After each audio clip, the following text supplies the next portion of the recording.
కార్తీక దీపం స్టార్ మా ఛానల్లో రాత్రి 8 గంటలకు ప్రసారమవుతూ మంచి ప్రేక్షకతను సొంతం చేసుకుంటుంది. ఈ సీరియల్‌లో నటించే ప్రతి ఒక్కరూ కూడా తమ చక్కని నటనతో లక్షలాది మంది అభిమానాన్ని సొంతం చేసుకుంటున్నారు. తెలుగులో ఇంత మంచి సూపర్ హిట్ సక్సెస్ అందుకున్న ఈ కార్తీక దీపం సీరియల్‌ని హిందీలో రీమేక్ చేయబోతున్నారు.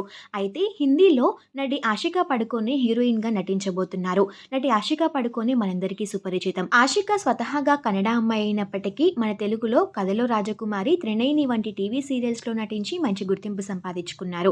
తెలుగులోనే కాకుండా తమిళ్‌లో, కన్నడలో పలు ప్రాజెక్ట్స్‌లో నటించారు. కార్తీక దీపం సీరియల్ 2 రీమేక్‌తో హిందీ సీరియల్స్‌లో కూడా నటించబోతున్నారు. సౌత్ ఇండస్ట్రీ నుంచి నార్త్ ఇండస్ట్రీకి ఎంట్రీ ఇవ్వబోతున్న ఆషికాకి చాలా మంది కంగ్రాచులేషన్స్ తెలియజేస్తూ కామెంట్స్ పెడుతున్నారు. అయితే మరి కొంతమంది ఆషిక ఈ దీప క్యారెక్టర్ కి సెట్ అవుతుందా లేదా అంటూ కామెంట్స్ చేస్తున్నారు. మీరేమనుకుంటున్నారు? ఆషిక దీప క్యారెక్టర్ కి సెట్ అవుతుందా లేదా? మీ అభిప్రాయం ఏంటో కామెంట్స్ రూపంలో తెలియజేయండి. అలానే ఆషికాకి కంగ్రాచులేషన్స్ తెలియాలి అంటే కామెంట్ సెక్షన్‌లో తనకి కంగ్రాచులేషన్స్ తెలియజేయండి.